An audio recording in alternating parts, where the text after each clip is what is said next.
ನಮಸ್ತೆ ಕನ್ನಡಿಗರೇ, ಇವತ್ತು ನಾವು ಸ್ಮಾಲ್ ಕ್ಯಾಪ್ ಫಂಡ್ಗಳ ಬಗ್ಗೆ ಮಾತಾಡೋಣ. ಸ್ಮಾಲ್ ಕ್ಯಾಪ್ ಫಂಡ್ಗಳಂದ್ರೆ ಏನು, ಅದರಲ್ಲಿ ಯಾರೆಲ್ಲ ಇನ್ವೆಸ್ಟ್ಮೆಂಟ್ ಮಾಡ್ಬೋದು, ಅದರಲ್ಲಿ ಇನ್ವೆಸ್ಟ್ಮೆಂಟ್ ಮಾಡೋದ್ರಿಂದ ಏನು ಲಾಭ, ಏನೇನು ರಿಸ್ಕ್ ಇದೆ, ಯಾರೆಲ್ಲ ಇನ್ವೆಸ್ಟ್ಮೆಂಟ್ ಮಾಡ್ಬೋದು, ಹೇಗೆ ಇನ್ವೆಸ್ಟ್ಮೆಂಟ್ ಮಾಡ್ಬೋದು ಅಂತ ಹೇಳಿ ಮಾತಾಡೋಣ. ಹಿಂದಿನ ವೀಡಿಯೋದಲ್ಲಿ ನಾನು ಮಿಡ್ ಕ್ಯಾಪ್ ಫಂಡ್ ಅಂದರೆ ಏನು ಅಂತ ಹೇಳಿದ್ದೀನಿ. ನೀವು ಇಲ್ಲಿವರೆಗೂ ನೋಡಿಲ್ಲ ಅಂತ ಹೇಳಿದರೆ ಮೇಲೆ ಐ ಬಟನ್ನಲ್ಲಿ ಹಾಕಿರ್ತೀನಿ, ಹಾಗೆ ವಿಡಿಯೋ ಡಿಸ್ಕ್ರಿಪ್ಷನಲ್ಲೂ ಲಿಂಕ್ ಹಾಕಿರ್ತೀನಿ. ಆ ವಿಡಿಯೋ ನೋಡಿ ಅರ್ಥ ಮಾಡ್ಕೊಳ್ಳಿ, ನಂತರ ಈ ವಿಡಿಯೋನ ಪುನಃ ನೋಡಿ. ಸ್ಮಾಲ್ ಕ್ಯಾಪ್ ಫಂಡ್ಗಳಂದರೆ ಸ್ಮಾಲ್ ಕ್ಯಾಪ್ ಕಂಪ್ನಿಯಲ್ಲಿ ಇನ್ವೆಸ್ಟ್ಮೆಂಟ್ ಮಾಡುವಂಥ ಫಂಡ್ಗಳು. ಮಿನಿಮಮ್ 65%, ಕನಿಷ್ಠ 65% ಸ್ಮಾಲ್ ಕ್ಯಾಪ್ ಕಂಪ್ನಿಗಳಲ್ಲಿ ಸ್ಮಾಲ್ ಕ್ಯಾಪ್ ಫಂಡ್ಗಳು ಇನ್ವೆಸ್ಟ್ಮೆಂಟ್ ಮಾಡಬೇಕಾಗತ್ತೆ.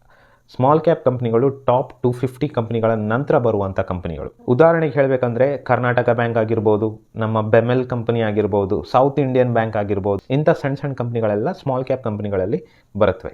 ಇದೇ ಕಂಪ್ನಿಗಳು ಮುಂದೆ ಬೆಳೆದು ದೊಡ್ಡದಾದ ನಂತರ ಮಿಡ್ ಕ್ಯಾಪಿಗೆ ಹೋಗುತ್ತೆ, ಅದರ ನಂತರ ಲಾರ್ಜ್ ಕ್ಯಾಪ್ ಸೇರ್ಕೊಳ್ಳುತ್ತೆ. ಸ್ಮಾಲ್ ಕ್ಯಾಪ್ ಕಂಪ್ನಿಗಳು ಮಿಡ್ ಕ್ಯಾಪ್ಗಿಂತನೂ ಸಣ್ಣ ಕಂಪ್ನಿಗಳು. ಅದರಿಂದಾಗಿ ಸ್ಮಾಲ್ ಕ್ಯಾಪ್ ಕಂಪ್ನಿಗಳಿಗೆ ಬೆಳೆಯೋ ಅವಕಾಶಗಳು ತುಂಬ ಜಾಸ್ತಿ. ಈ ಸ್ಮಾಲ್ ಕ್ಯಾಪ್ ಕಂಪ್ನಿಗಳು ಮಾರ್ಕೆಟ್ ಚೆನ್ನಾಗಿದ್ರೆ, ಬಿಸ್ನೆಸ್ ಚೆನ್ನಾಗಿದ್ರೆ ತುಂಬ ವೇಗವಾಗಿ ಓಡುತ್ತವೆ.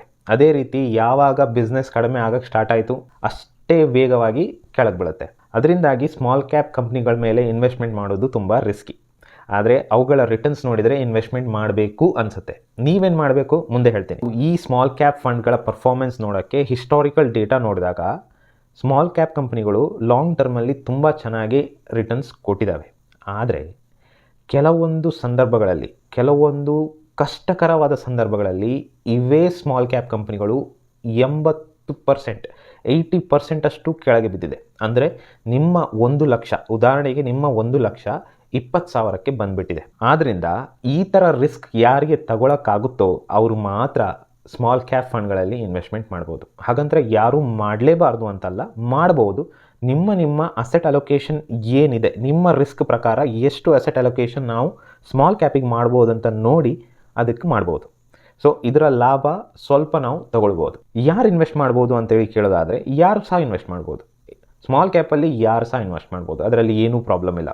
ಆದರೆ SIPಯಲ್ಲಿ ಇನ್ವೆಸ್ಟ್ ಮಾಡೋದು ತುಂಬ ಉತ್ತಮ. ಲಂಪ್ಸಮ್ ಹಾಕಕ್ಕೆ ಹೋಗಬೇಡಿ.